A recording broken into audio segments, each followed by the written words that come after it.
జయ జయ జయ జయ జయ శ్రీ హనుమా, జయ జయ జయ జయ ప్రభుదయ గనుమా. పరపురుషుడి యొక్క చెంత చేరేటటువంటి దుష్టమైన స్వభావం ఉన్నదానను కాను. మీరు నాతో ఇలా మాట్లాడకూడదు, చాలా పొరపాటు చేస్తున్నారు, ఇలా మాట్లాడవద్దని చెప్పింది.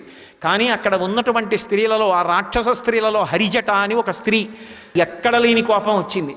రావణాసురుడు ఈ సీతమ్మని అపహరించి లంకాపట్టణానికి తీసుకొచ్చినప్పుడే నా నోరు ఊరింది. ఎప్పుడిప్పుడు తిందామా అని చూస్తున్నాను. మనం తర్వాత దెబ్బలాడుకోవడానికి వీల్లేదు. ఈమె పీక నొక్కేద్దాం, చచ్చిపోతుంది. మానవకాంత ఉపవాసం చేసి చచ్చిపోయిందని రావణుడికి చెప్దాం, మీరు పంచుకు తినండి అంటాడు. నికుంభల అని వాళ్ళకొక దేవత, ఆ దేవతకి ప్రీతి కలిగేటట్టుగా మనందరం తాండవం చేద్దాం. కాబట్టి రావణుడి దగ్గరికి వెళ్ళి ఈమె మరణించిందని చెప్పండి.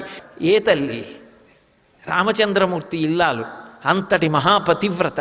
ఈ మాటలు విని తల్లడిల్లిపోయి, వేట కుక్కల మధ్య ఉండిపోయినటువంటి ఒక లేడి పిల్ల ఎలా చూస్తుందో అలా చూసి కందుల నీరు కారుస్తూ ఏడుస్తోంది. చూస్తున్నారు పైనుంచి మహానుభావుడన్నీ. ఏం జరుగుతుందని గమనిస్తున్నారు. ఇంతలో ఆ తల్లి అలా ఏడుస్తోంది వీళ్ళందరి వంక చూసి. ఏడుస్తుండగా కొంతమంది రావణాసురుడికి చెప్పడానికి వెళ్ళారు, ఈ లంక నేను ఎలా ఏడుస్తున్నానో అలా ఏడిచేటటువంటి రోజు వస్తుంది. రాక్షస స్త్రీలందరూ గుండెలు బాదుకుని ఏడుస్తారు. ప్రతి ఇంటి గడపలోంచి ఒక పీనుగు వెళ్ళిపోతుంది. శవాలు కాల్చినటువంటి పొగలతో లంకాపట్టణం అంతా నిండుకునేటటువంటి రోజు వస్తుంది. ఈ లంకలో ఎవరు మిగలరు. మీరు చేస్తున్నటువంటి పాపకృత్యాలకు అంతులేదు. మీ మాటల చేత నన్ను ఇంత బాధ పెట్టారని సీతమ్మ ఆక్రోశించి మాట్లాడి కౌసల్యని, సుమిత్రని, కైకమ్మని, రాముణ్ణి, లక్ష్మణుణ్ణి తలుచుకుని బాధపడుతోంది. ఆ బాధపడుతున్న సమయంలో అకస్మాత్తుగా త్రిజట అనేటటువంటి ఒక రాక్షస స్త్రీ లేచింది. లేచి, నేను రాత్రి నిద్రపోయాను, తెల్లవారుజామున నాకు ఒక భయంకరమైన కలొచ్చింది. మీరు ఏదో తొందరపడి సీతమ్మని సంహరిస్తాం అంటున్నారు. తొందరపడకండి. నేను కలలో ఒక విచిత్రమైన విషయం చూశాను. ఉత్తర క్షణం మీరందరూ సీతమ్మకి నమస్కరించండి, లేకపోతే నిష్కారణంగా పాడైపోతారు, నా మాట వినండి అంది. ఏం చూశావు, ఏం జరిగిందన్నారు. నేను కలలో చూసినటువంటి విచిత్రం, యుక్తాం హంససహస్రేణ స్వయమాస్తాయ రాఘవ లక్ష్మణేన సహభ్రాత వైదేహ్యా చపి భార్యయా. 1000 హంసలు మోస్తున్నటువంటి శిబిక మీద రామచంద్రమూర్తి తెల్లటి బట్టలు కట్టుకుని, తెల్లటి మాలలు వేసుకుని లక్ష్మణస్వామి పక్కన నిలబడి సేవిస్తుండగా వచ్చాడు. ఈ సీతమ్మ ఒక పర్వత శిఖరం మీద నిలబడింది. రాముడు వచ్చి ఈమెకి చెయ్యి ఇచ్చాడు, ఎక్కించి పల్లకీలో ఎక్కించుకున్నాడు.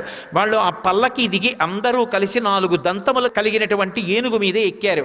ఆ ఏనుగు మీద విహరిస్తూ ఆకాశంలోకి వెళ్ళారు. ఈ సీతమ్మ సూర్యుణ్ణి, చంద్రుణ్ణి ఇద్దరినీ చేత్తో ముట్టుకుని స్పృశించి ఒక్కసారి వాళ్ళని తుడిచింది. తర్వాత వాళ్ళు మళ్ళీ ఆ ఏనుగు మించి కిందకి దిగి 8 వృషభములు పూంచినటువంటి రథం మీద ఎక్కారు. నాకప్పుడు రాముడు రాముడుగా కనపడలేదు. పరంబ్రహ్మ, పరంతత్వం, పరంజ్ఞానం, పరంతప, పరం బీజం, పరంక్షేత్రం, పరం కారణకారణం, శంఖచక్ర గద శ్రీమాన్ పుండరీకాయతేక్షణ శ్రీవత్సవక్షా శ్రీవాస. ఆయన సాక్షాత్తుగా పరబ్రహ్మ, పరంజ్ఞానం, పరం బీజం, పరంక్షేత్రం, పరం కారణకారణం, శంఖచక్ర గదా పద్మములను పట్టుకుని, పీతాంబరాన్ని కట్టుకుని, వనమాలతోటి, కౌస్తుభమణితోటి, జలధరదేహు నాజాను చతుర్బాహు సరసీరు హక్షు విశాలవక్షు జారు గదా శంఖచక్ర పద్మ విలాసు కంఠ కౌస్తుభమణి కాంతిభాను కమనీయ కటిసూత్ర కంకణ కేయూర శ్రీవత్సలంచనంచిత విహారు మరుకుండల ప్రభాయుత కుంతల లలాటు వైఢూర్య మణిగణ వరకిరీటు అని భగవానుణ్ణి విష్ణువుని వర్ణించినంత సౌందర్యంతో ఆయన నాకు వాళ్ళు ఎక్కినటువంటి ఆ 8 తెల్లటి ఆబోతుల రథం మీద కనబడ్డారు. సర్వం శ్రీ ఉమామహేశ్వర పరబ్రహ్మార్పణమస్తు. స్వస్తి.